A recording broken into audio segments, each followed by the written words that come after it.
నమస్కారం. 2025 సంవత్సరం ఎలానో గడిచిపోయింది. మరి 2026 వచ్చే సంవత్సరం ఏ రాశి వారికి ఎలా ఉండబోతుంది అంటారు? అసలు అన్ని రాసుల వారికి బాగుండాలని కోరుకుందాం. ఎందుకంటే కొత్త సంవత్సరం అందరూ కొత్త ఊపుతోనూ కొత్త ఉత్సాహంతోనూ మొదలెడుతూ ఉంటాం. అంటే న్యూ ఇయర్ అలాగే సెలబ్రేట్ చేసుకుంటారు. కానీ ఎప్పుడులాగే మనకి ఏంటంటే గ్రహాల మార్పిడి ఉంటుంది, గోచారం ఉంటుంది.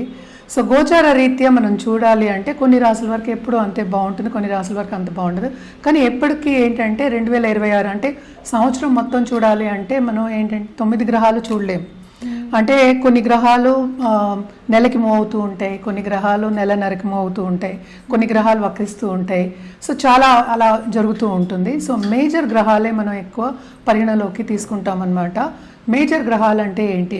మనం గురువు, శని, రాహు, కేతువులు, ఇంకా సన్ కూడా తీసుకోవచ్చు. కానీ సన్ మనకి తెలుసు ఎవ్రీ మంత్ మారుతూ ఉంటుంది. 30 రోజులకి, 35 రోజులకి, లేకపోతే 31 రోజు ఇలాగా మారుతూ ఉంటుంది అన్నమాట. సో మోస్ట్ ఇంపార్టెంట్ సన్ మార్పిడి ఎప్పటికైనా 2026లో మాట్లాడుకోవాలి అంటే జనవరి 14కి మకరానికి వెళ్తుంది. సో మకర సంక్రాంతి మనం జరుపుకుంటాం. సో ఏంటంటే మనకి ఎప్పటికైనా సరే కొంతమంది మనకి చూసామంటే ఇండియాలో కూడాను సన్ మూవ్ అయినప్పుడు, సంక్రమణం అయినప్పుడు ఎప్పటికైనా సరే వాళ్ళకి నెల మొదలవుతుంది. మనం ఏంటంటే చంద్రమానం చేస్తాం. చంద్రుడు ఎక్కడ స్థితిలో ఉంటే ఆ మాసం మనం తీసుకుంటాం అనమాట. అదే ఇప్పుడు రోహిణి నక్షత్రం కానీ మృగశిర మాసం అలా చెప్పుకుంటూ ఉంటాం అన్నమాట. శ్రవణ మాసం అలా చెప్తాం. సో ఎక్కువ ఏంటంటే మనం చూసుకునేది చంద్రమానం. కొంతమంది ఏంటంటే సన్ చూసుకుంటారు. అలాగే టామిల్ న్యూ ఇయర్స్ డే మనం చూడాలి అంటే కనుక వాళ్ళకి April 14th సన్ ఉచ్చారణ కూడా వస్తుంది. అప్పుడు ఏంటంటే మేషంలో ఉంటుందన్నమాట. తర్వాత మళ్ళీ 15కి మనకి ఐ థింక్ 15th 16th మనకి మళ్ళీ ఏంటంటే వృషభానికి మూవ్ అవుతుంది. సన్ 1 మంత్కి మూవ్ అవుతూ ఉంటుంది అనమాట. అంటే February 14th ఏమో మనకి కుంభానికి వెళ్ళడం. తర్వాత మనం చూసాము అంటే మనకి March I think 16th 17th అంటే 1 డే ఇటు అటు అవుతుంది. మనం ఎగ్జాక్ట్గా ఏంటంటే క్యాలెండర్ పెట్టే చెప్పగలం, అన్ని గుర్తుపెట్టుకోలేము. సో సన్ సంక్రమణం కూడా మనం చూసుకుంటూ ఉంటాము. ఇంకోటి ఏంటంటే జూపిటర్ అంటే మేజర్ గ్రహం మనకి. ఆయన పోయిన సంవత్సరం అంటే మనకి లాస్ట్ డిసెంబర్లో కూడా అంటే 2025లో వక్రించి ఉన్నారనమాట. ఆయన ఏంటంటే మనకి కర్కాటకానికి వెళ్తున్నారు. కర్కాటకానికి వెళ్తే ఏంటంటే ఉచ్చస్థితిలో ఉంటారు. సో ఈ సంవత్సరం కొంతవరకు ఉచ్చస్థితిలో ఉంటారనమాట.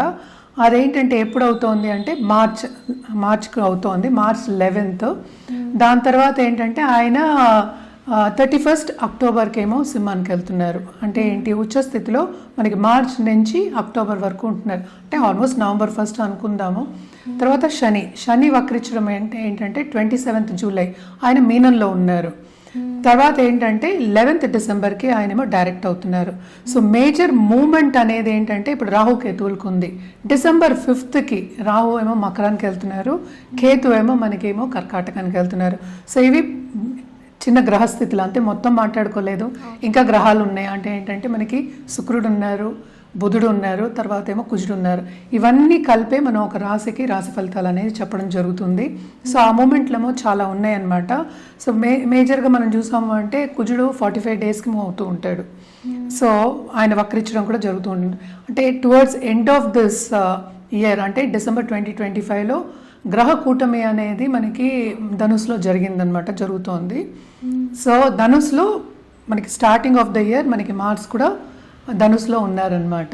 సో అలాగే శుక్రుడు కూడా ఉన్నారు, అలాగే బుధుడు కూడా ఉన్నారు. సో అందరూ అక్కడే ఉన్నారు, మేజర్ గ్రహాలు ఉన్నారనమాట. సో జనరల్ ప్రెడిక్షన్స్ అనేది మనం రాశి పట్టి మనం చెప్పడం అనేది జరుగుతుంది. సో ఇవి గ్రహస్థితులు.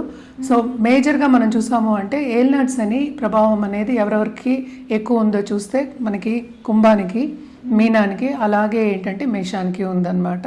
సో ఈ సంవత్సరంలో అంటే 2026లో శని మూమెంట్ అనేది లేదనమాట. శని ఏమో అక్కడే ఉన్నారు, అంటే మీనంలో ఉన్నారనమాట. సో ఇవన్నీ చూసుకుని మనం గ్రహస్థితులు మాట్లాడుకుందాం. జనరల్ ప్రెడిక్షన్స్ అంటే ఏంటంటే ఎప్పటికైనా మనం చెప్పేది, ఎందుకంటే రాహుకేతు మూమెంట్ ఉన్నప్పుడు కొంచెం డిఫికల్ట్ అయిన ఒక మూమెంట్ అనమాట అది. సో రాహుకేతు పూజలు కంటిన్యూస్గా చేయమనే చెప్తాం. అది ఒకటి కాకుండా నవగ్రహాల చుట్టూ ప్రదక్షిణ చేయడం అనేది వెరీ ఇంపార్టెంట్. అది ఏ రోజు అనేది మనం రాశివారీగా మాట్లాడుకోవాల్సి వస్తుంది అనమాట. మేడం, ఈ 2026 సంవత్సరంలో మీనరాశి వారికి ఎలా ఉండబోతుంది అంటారు? మీనరాశి వాళ్ళకి కూడా మిశ్రమ ఫలితాలే ఘోషిస్తున్నాయని చెప్పుకోవాలి. ఈ రాశికి అధిపతి ఏంటంటే ఎగ్జాల్టేషన్ పొజిషన్కి వస్తున్నారు, కానీ కూడానే శని ఉన్నారు. సో ఏదైనా కొంతవరకు ఇబ్బంది పడవలసిన ఒక సంవత్సరం కింద మనం చెప్పుకోవాలన్నమాట. ఏది అంత ఈజీగా పనులు అవ్వవు. ఏదైనా సరే 1-2 సార్లు ముందుకెళ్ళాలి. అంటే ఏంటంటే ప్రయత్నిస్తే కానీ ముందుకెళ్ళడం అనేది కనిపించట్లేదు. అండ్ ఆల్సో వీళ్ళకి వర్క్ ప్రెషర్ అనేది చాలా ఎక్కువ ఉంటుంది. అంటే ఏంటి, బాధ్యతలు ఎక్కువ ఇస్తారు. వీళ్ళు సక్రమంగా పనిచేస్తున్నారు, టైంకి చేస్తున్నారు అని చెప్పి ఇంకా బాధ్యతలు ఇస్తారు. సో వీళ్ళు ఏంటంటే ఆ బాధ్యతల మూలాన్ని సతమతమయ్యి చేయలేకపోతారు. దాని మూలాన్ని మెంటల్ ప్రెషర్కి ఉరయ్యే ఛాన్సెస్ మనకి ఎక్కువ కనిపిస్తున్నాయి. యాంగ్జైటీ కూడా కొంచెం ఎక్కువే ఉంటుంది. ఎందుకంటే ఏల్నాట్స్ అని ప్రభావం చాలా ఎక్కువ ఉంది. కానీ towards end of this year మనం చూసాం, ఇప్పుడు 12th రాహు ఉన్నాడు, ఆయన 11th వెళ్తున్నాడు. సో ఫారిన్లో సెటిల్ అయిన వాళ్ళకి కానీ, ఇంటికి దూరంగా ఉండి పనిచేసే వాళ్ళకి కానీ శ్రమ అనేది మనకి ఎక్కువ కనిపిస్తోంది. కానీ శ్రమకి తగిన ఫలితం towards end of this year మనం ఎక్స్పెక్ట్ చేయొచ్చు అనమాట. సో బాగానే ఉంటుందని చెప్పాలి. అండ్ ఆల్సో మనం చూసాము అంటే లక్ అనేది ఏంటంటే ఫేవర్ అయి ఉంది. ఎందుకంటే ఈ రాశికి అధిపతి జూపిటర్, అలాగే ధనకారకుడు కూడా ఆయన. సో లక్ అనేది ఫేవర్ అయి ఉంది. ఆపర్చునిటీస్ వస్తాయి, కానీ ఎందుకో తీసుకోలేకపోతారు అనమాట టైంకి. సో ఇవన్నీ చేయాలి అంటే తప్పక వీళ్ళు ఏంటంటే పర్సనల్ డెవలప్మెంట్ మీద ధ్యాస పెట్టాలి. అంటే ఏంటి, పద్ధతిగా ఒక టైం ప్రకారం నడుచుకుంటూ వెళ్ళాలన్నమాట. కొంతవరకు పేషెంట్గా ఉండడం అనేది కూడా వీళ్ళకి సూచన చెప్పడం అవుతోంది. అదొకటి కాకుండాను దాంపత్య జీవితంలో కూడా అంత అనుకూల పరిస్థితి అనేది మనకి కనిపించట్లేదు అనమాట. సో తప్పక ఏంటంటే అందరితోనూ సన్నిహితంగా ఉండాలి అంటే కొంతవరకు ముక్కు మీద కోపం తెచ్చుకోకుండా ఉండాలి, ఈగో క్లాషెస్కి వెళ్లకుండా ఉండాలన్నమాట. అంటే నేనే ఎక్కువ అనుకోకుండాను అందరితోనూ సన్నిహితంగా ఉండడం అనేది మనం వీళ్ళకి సూచన కింద చెప్తున్నాం అన్నమాట. అలాగే నిరుద్యోగులకి ఉద్యోగ అవకాశం వచ్చే ఛాన్సెస్ మనకి ఎక్కువ కనిపిస్తున్నాయి. కానీ వాళ్ళు అనుకున్న రీతిగా వచ్చే ఛాన్సెస్ అనేవి కొంచెం తక్కువే ఉన్నాయి.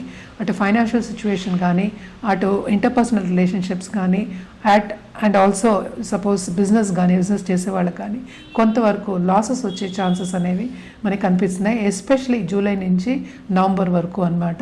కొంతవరకు జాగ్రత్తగా ఉండడం అనేది చాలా మంచిదన్నమాట. అండ్ ఆల్సో మనం చూసాము అంటే 2nd హౌస్లో మనకి 6th లార్డ్ ఎగ్జాల్టేషన్ అనేది అవుతుంది. అంటే సన్ ఎగ్జాల్టేషన్ మనకి ఏప్రిల్, ఆ టైంలో లాసెస్ వచ్చే ఛాన్సెస్ మనకి ఎక్కువ కనిపిస్తున్నాయి అనమాట. ఫైనాన్షియల్ మార్కెట్లో ఉన్న వాళ్ళకి కానీ, లేకపోతే స్టాక్ మార్కెట్ ట్రేడింగ్లో ఉన్న వాళ్ళకి కానీ, లేకపోతే ఎనీ మార్కెటింగ్ అంటే కమిషన్ బిజినెస్లో ఉన్న వాళ్ళకి కానీ కొంతవరకు లాసెస్ వచ్చే ఛాన్సెస్ ఈ టైంలో మనకి చెప్పడం జరుగుతుంది.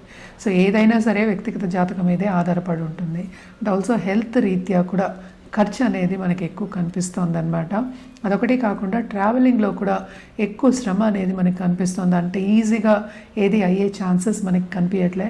ఏదైనప్పటికీ ఈ సంవత్సరం అంతా వీళ్ళకి ఏల్నాట్స్ అనే ప్రభావం అనేది కొంచెం ఎక్కువే ఉంది. సో శని కూడానే ఉన్నారు, మనం ఇందాక నుంచి చెప్తున్నాం. కొంతవరకు దేంట్లో అయినా కొంతవరకు మైనసెసే కనిపిస్తున్నాయి అన్నమాట. పాజిటివ్ కొంచెం తక్కువ కనిపిస్తున్నాయి. అన్నిట్లోనూ జాగ్రత్తగా మసులుకోవడం అనేది వెరీ వెరీ ఇంపార్టెంట్. అలాగే కొత్తగా పెళ్ళైన వాళ్ళు అడ్జస్ట్మెంట్ ఇష్యూస్ వచ్చే ఛాన్సెస్ మనకి ఎక్కువ కనిపిస్తున్నాయి. కానీ ఏదైనప్పటికీ వ్యక్తిగత జాతకం మీదే ఆధారపడి ఉంటుంది. సో అది కూడా చూసుకుని మన పరిహారాలు చేయడం అనేది వెరీ ఇంపార్టెంట్ అన్నమాట. కానీ టూరిజం ఇండస్ట్రీలో ఉన్నవాళ్ళు, ట్రావెలింగ్ ఇండస్ట్రీలో ఉన్న వాళ్ళకి మాత్రం తప్పక లాభాలు అనేది చూస్తారు, ఎస్పెషలీ హోటల్ ఇండస్ట్రీ వాళ్ళు. అలాగే ఫుడ్ ఇండస్ట్రీలో ఉన్న వాళ్ళకి కూడా తప్పక మనం చెప్పేది మార్చ్ నుంచి నవంబర్ వరకు బాగుంటుంది. అలాగే ఉమెన్ ఆంటర్‌ప్రెన్యూర్స్ ఇంట్లోంచి మనకి ఆర్డర్స్ చేసే వాళ్ళు ఉంటారు కదా, ఇప్పుడు కేక్ ఆర్డర్స్ కానీ, లేకపోతే ఫుడ్ ఆర్డర్స్ కానీ, ఒక మిల్లెట్స్ కానీ ఇలాంటి చేసే వాళ్ళందరికీ బాగుంటుంది. ఎస్పెషలీ ఫుడ్ రంగంలో ఉన్న వాళ్ళకి, అలాగే ఫుడ్ ప్రోడక్ట్స్ చేసే వాళ్ళకి చాలా బాగుంటుంది అనమాట. మనం చూసామంటే 11th రాహు వెళ్తున్నాడు ఇప్పుడు మనకి డిసెంబర్లో. ఆ టైంలో తప్పక ఫారిన్లో సెటిల్ అయిన వాళ్ళకి చాలా బాగుంటుంది. ఉద్యోగం పోయి అవస్థ పడే వాళ్ళకి కానీ, లేకపోతే కెరియర్ లేదు అన్న వాళ్ళకి కానీ ఒక దారి వచ్చే ఛాన్సెస్ ఉన్నాయి. అంటే ఏంటి, కొంతవరకు మిశ్రమ ఫలితాలు, కొంతవరకు ఏంటంటే మంచి ఫలితాలు మనకి ఘోషిస్తున్నాయి మీనరాశి వాళ్ళకి. తప్పక ఈ రాశిలో ఉన్న వాళ్ళ పిల్లల్ని కూడా సెటిల్ అయ్యే ఒక యోగం అనేది మనకు కనిపిస్తోంది. ఖర్చు అనేది విపరీతం, at the same time positivity కూడా కొంచెం కనిపిస్తుంది అనమాట. మరి ఈ రాశి వారు ఎటువంటి పరిహారాలు చేస్తే బాగుంటుంది, అలాగే ఏ కలర్ మరియు ఏ రుద్రాక్ష వేసుకుంటే మంచిదని? వీళ్ళు ఏంటంటే తప్పక ఫస్ట్ గురుకాళ్ళు పట్టుకోవాలి. అంటే ఏంటంటే మనం కృష్ణుడిని కూడా జగద్గురు అంటాము. కృష్ణుడు అటు విష్ణు స్వరూపమైనా సరే, అటు శివ స్వరూపమైనా సరే, దక్షిణామూర్తి, సాయిబాబా, ఏ గురువు అయినా సరే, మన కుల గురువు అయినా సరే, మత గురువు అయినా సరే, వాళ్ళని ఫాలో అవ్వడం, వాళ్ళు మంచి మాటలు చెప్పినప్పుడు మన పరిగణలోకి తీసుకోవడం అనేది వెరీ ఇంపార్టెంట్. తప్పక పెద్దల బ్లెస్సింగ్స్ తీసుకోవాలి. అంటే ఏంటి, తల్లిదండ్రుల బ్లెస్సింగ్స్ తీసుకోవడం, ఎస్పెషలీ తల్లి బ్లెస్సింగ్స్ తండ్రి బ్లెస్సింగ్స్ తీసుకోవడం మంచిది. వాళ్ళు చెప్పింది కొంతవరకు పాటించండి. అంటే ఏంటి, కొంచెం విని పాటించడం అనేది ఎప్పటికైనా మనం మంచిగా చెప్తారు. సో బ్లెస్సింగ్స్ అనేది వెరీ వెరీ ఇంపార్టెంట్, పెద్దల బ్లెస్సింగ్స్ అండ్ ఆల్సో అలాగే గురువుల బ్లెస్సింగ్స్ కూడాను. అదొకటి కాకుండాను నిండు బ్రాహ్మణు, చదువుకున్న బ్రాహ్మణి వాయనం ఇచ్చి థర్స్డే ఆయన బ్లెస్సింగ్స్ తీసుకోవడం అనేది కూడా వెరీ ఇంపార్టెంట్ అనమాట. అదొకటి కాకుండా వీళ్ళు కూడా ధార్మిక కార్యక్రమాల్లో పాల్గొంటారు. వాటికి విరాళాలు ఇవ్వడం కానీ లేకపోతే ఒక గురువు కింద వెళ్ళడం కానీ మనకి కనిపిస్తుంది. స్పిరిచువాలిటీ కూడా ఎక్కువ అవుతుందన్నమాట. సో తప్పక ఇవన్నీ ఉన్నాయి కనుక ధర్మక్షేత్రాలు వెళ్ళి సందర్శించుకోవడం అనేది కూడా చాలా మంచిది వీళ్ళకి. ఎస్పెషలీ గురువు, ఏ గురువు అయినా సరే మనం శక్తిని కూడా గురువు అంటాము, సో దేవి స్వరూపాన్ని కూడా. సో ఏదైనా సరే పూజలు అలాగే ఏంటంటే ధార్మిక కార్యక్రమాల్లో పాల్గొని దాంట్లో చురుగ్గా పాల్గొనడం, అలాగే ఏంటంటే ఒక మన గోల్నేమో నిగ్రహంగా పెట్టుకుని దానికి దిశగా నడవడం అనేది వెరీ ఇంపార్టెంట్ అనమాట. అంటే ఏంటంటే సెల్ఫ్ బిలీఫ్ కోల్పోకూడదు, అంటే కాన్ఫిడెన్స్ అనేది ఇంక్రీజ్ చేసుకోవాలి అనేది చెప్పడం జరుగుతోంది. ఎందుకంటే ఈ పరిహారాలన్నీ దానికి అనమాట. కలర్స్ విషయానికి వస్తే కనుక తప్పక వీళ్ళకి ఎల్లో అలాగే బ్లూ, అంటే లైట్ బ్లూ నుంచి డార్క్ బ్లూ వరకు వేసుకోవడం, దాంతోపాటు గోల్డెన్ ఎల్లో అండ్ గోల్డ్ వేసుకోవడం అనేది చాలా మంచిదన్నమాట.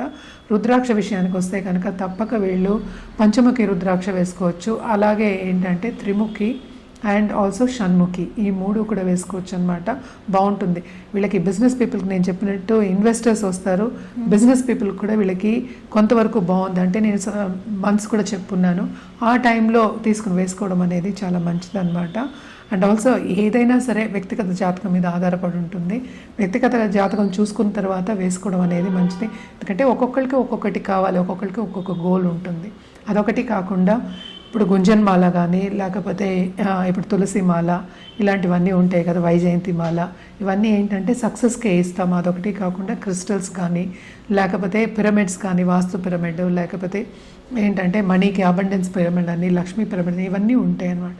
ఇవన్నీ కూడా ఏంటంటే తెచ్చిపెట్టుకోవడం కానీ అది కూడా జాతక రీత్యా చూసి ఇవ్వడం అనేది జరుగుతుంది. తప్పక జాతకం చూసుకున్న తర్వాత ఇవన్నీ చేయడం అనేది, రెమెడీలు మెషర్ చేయడం మంచిది. మనం పరిహారాల కింద నేను చెప్పాను కదా ఇందాక, క్రిస్టల్స్ అవి వేసుకోవచ్చు. ఇది గుంజన్ మాల అంటారు. గుంజన్ మాల ఏంటంటే కంప్లీట్గా లక్ష్మి అట్రాక్ట్ చేయడానికి అనమాట.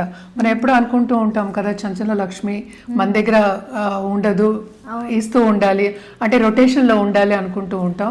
కానీ గుంజన్ మాల యాక్చువల్గా మనం దేవుడి గదిలో పెట్టుకోవడమో లేకపోతే మందిరంలో పెట్టుకుని పూజ చేయడమో అయితే తప్పక లక్ష్మి అనేది నిలబడుతుంది అనేది మనకి ఏంటంటే నమ్మకం అనమాట. అదొకటి కాకుండా ఇది ఎనర్జైజ్డ్ పిరమిడ్ అనమాట. మనీ గురించే, అబండెన్స్ గురించే. పైరైట్ మళ్ళీ ఏంటంటే ఇక్కడ మనకి టైగర్ స్టోన్స్ ఇవన్నీ ఉన్నాయి. పైన చూసావా క్రిస్టల్ ఉంది, అదేమో కాపర్ తోటి వైర్ పెట్టి మనం ఏంటి దానికి బ్లెస్సింగ్ ఇచ్చి ఆల్రెడీ ఎనర్జైజ్ చేసి ఇస్తాం. ఇక్కడ కూడా మనకి కాపర్ వైర్ ఉంటుంది. సో ఇది కూడా ఏంటంటే ఇంటికి గుమ్మానికి ఎదురుకుండా పెట్టుకుంటే చాలా మంచిది, డబ్బుని అట్రాక్ట్ చేయొచ్చు. అదొకటి కాకుండా చాలా మటుకు ఏంటంటే నెగిటివ్, అంటే చాలా మంది ఏంటంటే దృష్టి దోషం అనేది ఉంటుంది, నరదృష్టి అనేది కూడా ఉంటుంది. వాటన్నిటికి కూడా ఈ క్రిస్టల్ అనేది పనికొస్తుంది. ఓన్లీ ఇంట్లో నేను మేడం షాప్ వాళ్ళు, బిజినెస్ చేసే వాళ్ళు ఉంటారు కదా, వాళ్ళు తప్పక షాప్ వాళ్ళు పెట్టుకొని ఏదైనా సరే ద్వారానికి ముందు పెట్టుకుంటే షాప్ వాళ్ళకి ఇంకా ఎక్కువ కావాలి కదా. సో ఇదొకటి కాకుండా మనకి ఏంటంటే ఇంకా ఉన్నాయి మన దగ్గర, వాస్తు క్రిస్టల్స్ అనేవి ఉంటాయి. అలాగే ఏంటంటే గోమతి చక్రాలు ఉంటాయి అన్నమాట, దాంతోపాటు ఉంది. అండ్ ఆల్సో నవధాన్యాలది కూడా ఉందన్నమాట. అలాగే రుద్రాక్షది కూడా ఉంటుంది. సో రుద్రాక్ష పెట్టి నేను మనం ఇది పిరమిడ్ ఇస్తాం. సో ఇవన్నీ కూడా వాళ్ళు ఎదురుకుండా పెట్టుకోవచ్చు. ఎందుకంటే ఎనర్జైజ్ చేసింది ఎప్పటికైనా సరే మనకి బ్లెస్సింగ్స్ అనేది ఉంటుంది. సో బ్లెస్ చేసింది ఏంటంటే మన బ్లెస్సింగ్స్ తిరిగి వస్తాయి. సో తప్పక ఏంటంటే ఇవన్నీ ఎదురుకుండా పెట్టుకోవడం అనేది మంచిది. గుమ్మానికి ఎదురుకుండా లేకపోతే ఏంటంటే వాళ్ళ షాప్కి ఎదురుకుండా. సో మోస్ట్ ఆఫ్ దమ్ నన్ను క్వశ్చన్ అడిగేది కూడా నరదృష్టి గురించి అడుగుతూ ఉంటారు.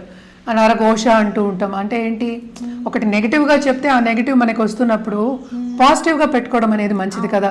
సో పాజిటివ్గా కావాలి అన్నప్పుడు ఏంటంటే పాజిటివ్ థాట్స్ రావాలి. ఇప్పుడు నలుగురు వస్తారు, నలుగురు పాజిటివ్గా ఆలోచిస్తారని మనకి తెలియదు కదా. సో అందుకోసమని మనం ఏంటంటే కొంచెం అట్రాక్ట్ చేయడానికి ఇలాంటివన్నీ మనం సజెస్ట్ చేస్తూ ఉంటాము. అది కూడా ఏంటంటే జాతకం చూసి సజెస్ట్ చేయడం అనేది జరుగుతుందన్నమాట.